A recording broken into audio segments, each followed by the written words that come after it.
I met her on a rainy Tuesday afternoon, the kind of rain that feels like the universe pressing pause. My best friend Mark had just moved into a new apartment and was throwing one of his typical small gatherings, which usually meant 20 people crammed into a two-bedroom space with loud music and lukewarm beer. I hadn't planned to stay long. I'd just gotten out of a long-term relationship 2 months earlier and wasn't exactly in the mood to pretend to be charming or sociable. But I went, mostly because Mark wouldn't shut up about it and because my own apartment felt lonelier than usual that day. She was sitting on the armrest of the couch, a half-filled wine glass in her hand, arguing with someone about whether or not pineapple belonged on pizza. Her voice was smooth and playful, but there was this spark behind it, like she could burn you with her words if she really wanted to. I didn't know her name yet, but I watched her from across the room. Not in a creepy way, I swear, just observing. She had this effortless way of commanding attention without even trying. When she laughed, people leaned in, wanting more. When she spoke, it felt like the air around her shifted. Mark caught me watching and grinned. "Go talk to her," he said, nudging me. "That's Eliza. She's cool." "I'm not looking for anything," I muttered. "Who said anything about anything?" he replied. "Just say hi. You look like a brooding vampire in the corner." I rolled my eyes but eventually made my way over, trying not to rehearse lines in my head. When I got close, she looked up at me with eyes that saw too much too fast. "Let me guess," she said. "Your team no pineapple?" I blinked. "Definitely. Fruit has no place on pizza." "Wrong," she replied, smiling. "But brave of you to start off our friendship like that." We talked for over an hour, about everything and nothing. She asked me about my job, freelance graphic designer, my last book read, some Murakami novel I hadn't fully understood, and whether I believed in soulmates. I said no. She said yes, but not in the traditional way. I was drawn to her in that dangerous, slow burn kind of way. And the more I tried to treat her like just another interesting person, the more I knew I was in trouble. But I didn't expect what came next. A week later, we ended up at the same trivia night downtown.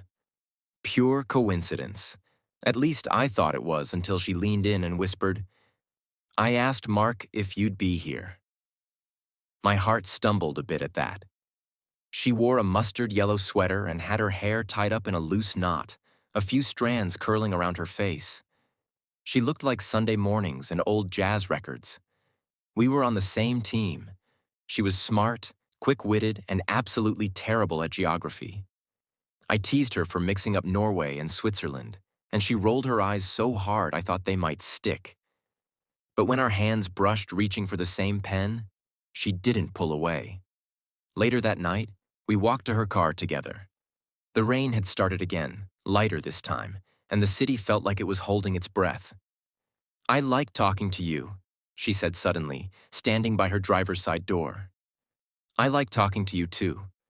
She hesitated. "You have this stillness about you, like you don't need to be loud to matter." That hit me harder than I expected. I was about to ask for her number when she glanced at her phone and something changed. Her smile dimmed just a little. She sighed and said, "I should get going. My boyfriend's probably wondering where I am." That word, boyfriend, cut through the night like a cold wind. I must have blinked or flinched or done something because she quickly added, "We've been on and off for years. It's complicated." "Yeah," I said, trying not to sound like someone who just had the floor pulled out from under him. "I get it." I didn't get it. Not really.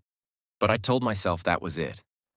I wasn't going to be that guy, the one who lingered too long in someone else's shadow. I wouldn't fall into a cliché, no matter how much I wanted to know what her laugh sounded like in the dark, or what her hand would feel like pressed against mine. Still, the universe doesn't always care about your good intentions, especially when it knows you're lying to yourself.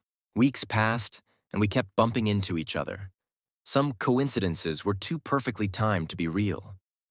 She started texting me memes and random thoughts at 2 a.m. I replied every time. She'd call on quiet evenings and talk about her day, her childhood, her dreams of opening a bookstore cafe one day. If the world ever slowed down enough to let her, and I let her. I let her blur the lines. She never mentioned her boyfriend again. I never asked. But I noticed she never talked about weekends or where she disappeared to on holidays. She avoided it so masterfully it almost felt like a kind of art. One night she showed up at my apartment unannounced. Her eyes were red. She said she just needed to be somewhere that didn't feel like falling apart.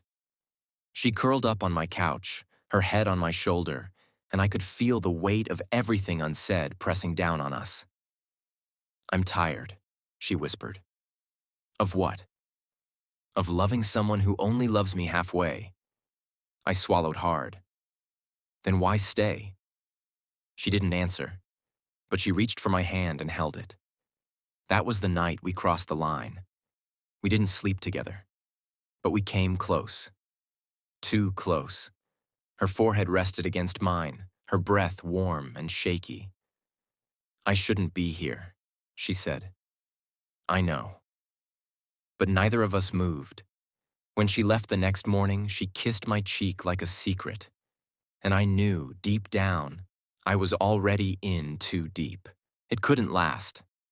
Things like that never do. She stopped texting as often. Calls became shorter. Our accidental meetup stopped being accidental. I could feel her slipping away, even before she said anything.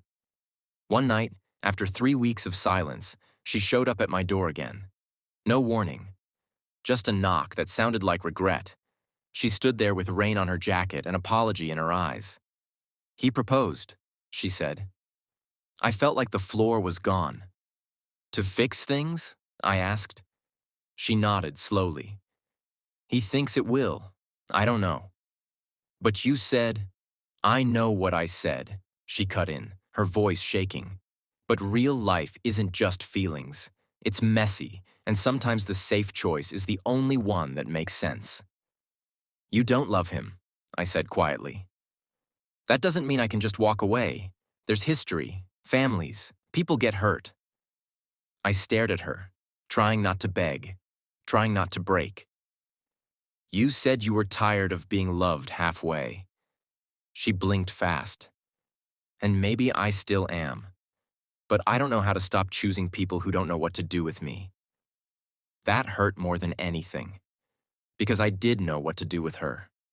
I would have chosen her every day, but she didn't choose me. She left that night without another word. No hug, no backward glance.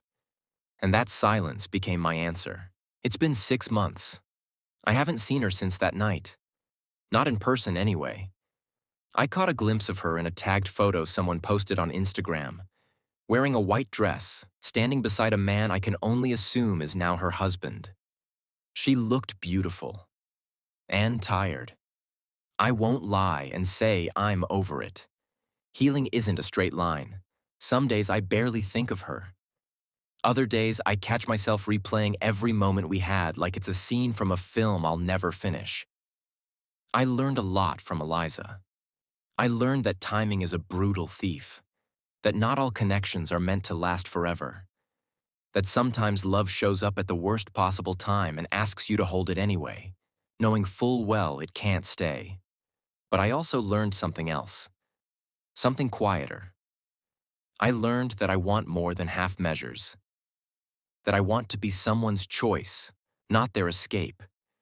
I want the kind of love that doesn't need apologies to exist. So I'm working on myself. I go on walks without checking my phone. I've picked up reading again. I started therapy. I stopped waiting for closure from someone who never really had the space to give it. And when I think of her now, I don't always feel pain.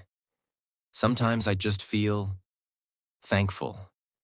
Because even though it ended, even though it hurt, she reminded me what it's like to feel alive again.